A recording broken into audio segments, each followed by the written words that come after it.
Hey guys, I am going to be reviewing the album Cosmic Child by the band New Keepers of the Water Towers. So when I first came across this band, I searched for the album on YouTube, and they had released one single, I think a month or two prior to the release of the album, which was the first track on the album, and immediately, right off the bat, I enjoyed every second of it. It had a Mastodon Baroness-esque feel to it, I guess you could say, and I really enjoyed it. So I was very, very excited for the album to be released. And wow, I have to say, now that it's been about almost a month since it got released, uh, it feels like, personally, it's going to be my favorite of 2013. Some backstory on the band. They are from Stockholm, Sweden, and they had a band before this just called New Keepers, and 2009 they just changed their name to New Keepers of the Water Towers, which is a long name, but it's pretty unique. You know, you don't really come across a band with that kind of name. They have two full lengths with a compilation released before they released the two full lengths. The first one released in 2011 called The Caledonian Hunt, I believe. Yeah. And then the newest release, 2013, being Cosmic Child. There's the artwork. And I am a sucker for this type of artwork. It's sci-fi-ish, it's really trippy, it's like you're on LSD, and it's really cool, really artistic, and really original, because, you know, I haven't really seen this type of art and theme be executed like this. So yeah, it was definitely cool. So the first track, which was the single, I guess you could say, for the album, the track I listened to first, is called The Great Leveler, and it is a perfect opening to the album, like, perfect. You have this very droning and nauseous riff, and it's repeated throughout the whole song. The track feels like 2 minutes, but it's actually 6 minutes, which is really weird. It's the repeating verses and some of the vocal harmonies, and it feels like you're floating through space, which, you know, it's kind of perfect, hence the album title and the artwork and the whole concept. And they start you off at the beginning of the album, so it definitely sets the whole atmosphere for the entire album. A great first track for anyone to listen to. So the second track, titled Visions of Death, spanning about 9 minutes, maybe 9 minutes and 30 seconds. When it starts off very melodic with acoustic guitar. It heads into this really, like, happy and fulfilling emotion it puts you in. It has this, like, Renaissance feel, you know, being a fan of games like Skyrim, Oblivion, the whole Elder Scrolls series, and a fan of Game of Thrones on TV. You know, I really fell in love with this right off the bat because I love that medieval shit.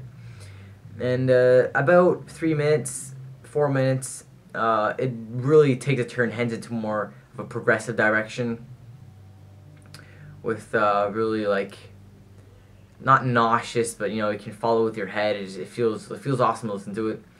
Some awesome verses, and then the solo comes, and I have to say the solo is one of the most mesmerizing, beautiful solos I've heard, like, recently. As, like, a group of the bands I've been getting into, this is definitely one of the best solos. It's perfect. I don't know. I really enjoyed it. So yeah. So the third track is called Pier for the Red Sage, and this track kind of bleeds in from the last track, Visions of Death. The ending of Visions of Death ends with a really powerful piano note, really low, powerful piano note, and then that kind of changes direction into this track, and it works amazing. When the vocals come in, it's a really heavy sledge riff in the back, just like another droning single dark bold note played over really powerful loud vocals, and one of the heaviest riffs on the album. So personally, I enjoy it. And then it kind of changes midway through to a more upbeat and kind of, I don't want to say thrashy, but with the right drumming, the riff could be thrashy. Let's just say that. Some of the verses after this kind of fast-paced thrashy riff, I'm just gonna call it. Uh, they're really high. You know, the vocal range is increased a bit, which I really liked. It was kind of a change from the thrashy riff to the dark, heavy sludge from the beginning of the song. So that was a cool kind of change of pace. So this track was spanning, I think, 12 minutes. So yeah, one of the longest on the album. So track 4 is called Cosmosis, and this track kind of takes a step back from the 3 previous tracks.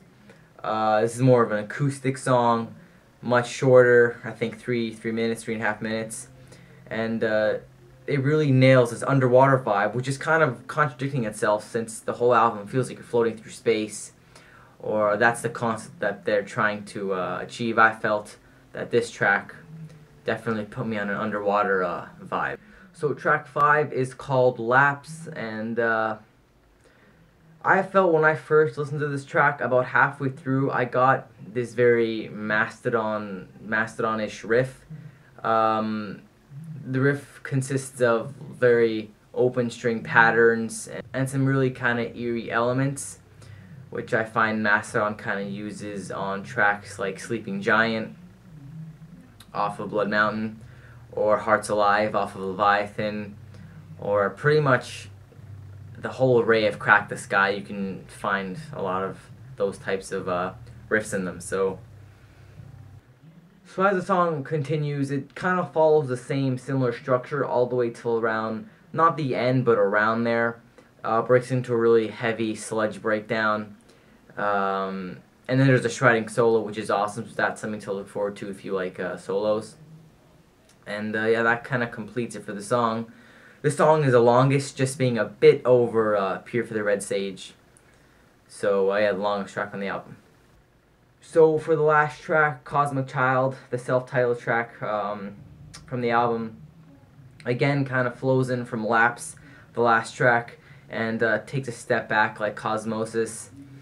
It has an acoustic feel to it, and I felt this track kind of suits whatever emotion you're in. If you're depressed, or if you're happy, or if you're sleepy, it kind of tends to that. So I found it is the perfect conclusion to a really awesome album.